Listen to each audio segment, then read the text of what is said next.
guys, what's up? Today I come to you with my first impression of Nijiiro Days, aka Rainbow Days. So, off the bat, I already like this series. Okay, probably you already heard me liking a lot of series, but I really like this solely because it's different from the norm. And if you don't know what it's about, I'll just tell you a brief introduction of what this whole series is about. So we have it's a sojo series, and automatically when you think of a sojo series, you think of is a female as a protagonist and she's trying to get a guy to like her back. No, it's four best friends who all have different scenarios and different ways of attaining love. Now in this first episode we get they're introduced. So these four guys are Natsuki, the guy that you saw that got dumped on Christmas Day, which was sad but yet funny in the way they did it. Okay, then we have Keiichi. Okay, he's the guy with the brownish hair. Okay, and somewhat of a sadist. Then we have Tsuyoshi, who is the quiet type of character, but I can also see him as being the most mature and giving the best advice. And then we have our playboy and flirt called Tomoya.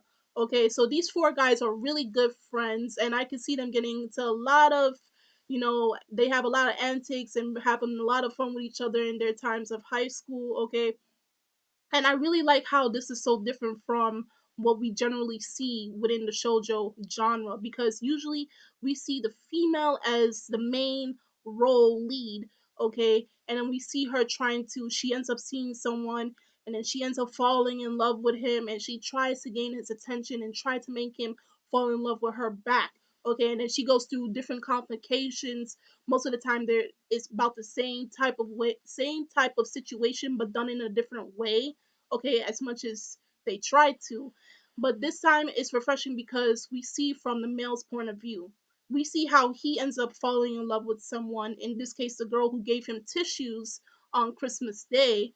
And in return, he gave his muffler. He ended up falling in love with her, and we get to see from his point of view. And seeing as how there's four guys and they're the main protagonists of this series, we're going to probably see many stories of each guy trying to obtain love in their own way.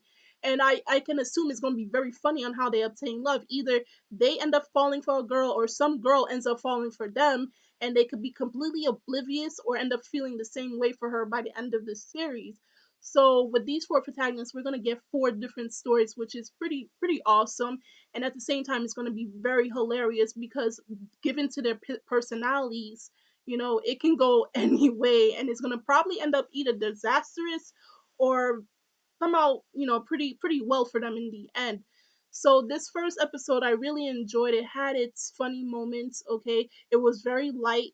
It wasn't too, it didn't make me cringe first episode and say, I don't think I can continue with this series. I'm definitely continuing with it.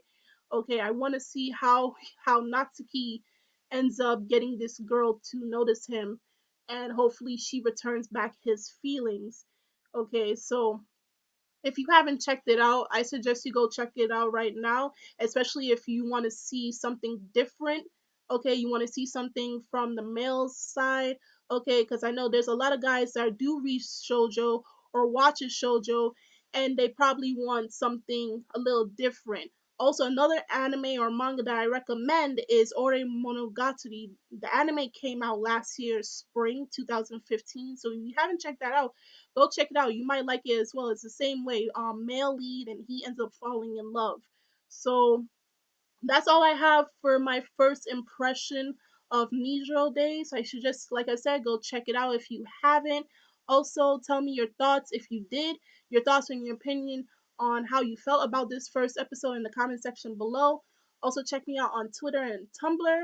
If you'd like to become a member of a Facebook page, it's in the description box below. I'll gladly add you as a member, as I'm one of the admins on there. And I'm Kimi Chan of Anime Legends Podcast, and I will see you guys later. Bye.